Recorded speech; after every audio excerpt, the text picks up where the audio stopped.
Hey, I'm Dark North. In this video, I'll be showing you a short guide on how to increase your damage with Sucrose.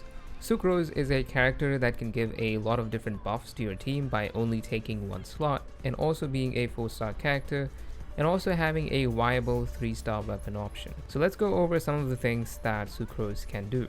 With 4-piece Viridescent Venerer, she shreds resistance of any element she swirls, exceptions being Geo and Animo as they can't be swirled, and physical damage.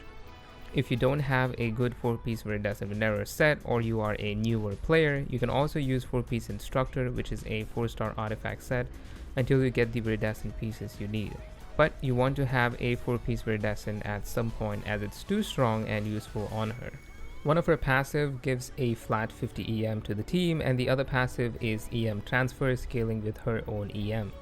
The EM Transfer benefits the most in a Weight Melt team, as these reactions scale very high with EM, followed by Electrocharge, which does benefit from it and has received a buff that increases EM scaling, and at last it has no benefit on Freeze, Physical, and Geo teams, except for increasing Crystallized Shield Strength. For Artifact, main stats you want to go for full EM for EM Transfer, and also Swirl scales hard with EM and level, so Sucrose with a lot of EM will hit some pretty hard swirls. Sucrose also has her C6, where she gives elemental damage bonus to the party of the element she swirls. Her best weapons are Thrilling Tales of Dragon Slayer, which is a 3-star weapon that gives 48% attack to the next character you switch in after Sucrose, and Sacrificial Fragments for more elemental mastery, and it also resets her E cooldown, and if you have C1 Sucrose, you will have 3 E's at once, which is a lot of swirl and crowd control and energy.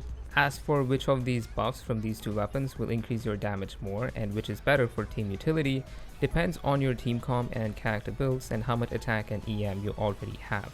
But as Thrilling Tales is perfectly usable at level 1, you can always try it out for yourself and see the results. The problem with Thrilling Tales is you need to switch into DPS right after Sucrose, which is fine if you're using Benny and a Pyro DPS. You use Bennett Burst on enemy and then use Sucrose E to swirl Pyro, and then you switch into the Pyro DPS. When you do this, you get both Bennett's attack buff and also you swirl Pyro, reducing the enemy's resistance to Pyro and also getting Pyro damage bonus if you have C6 Sucrose, and you also get EM Transfer from Sucrose at the same time. But for other elements, if you want to use Bennett buff as well, it's a bit awkward. You either use Bennett Burst without hitting an enemy so you don't apply Pyro to it, and then use either the main DPS or another character of the same element to apply said element to the enemy and then swirl that with Sucrose, and then go back to that main DPS. Or you start with applying that other element to the enemy first, and then you use Sucrose to swirl that, and then you go back to the main DPS, and then immediately switch to Bennett, use his burst, and then go back to the DPS again, which is a bit awkward to play, to say the least.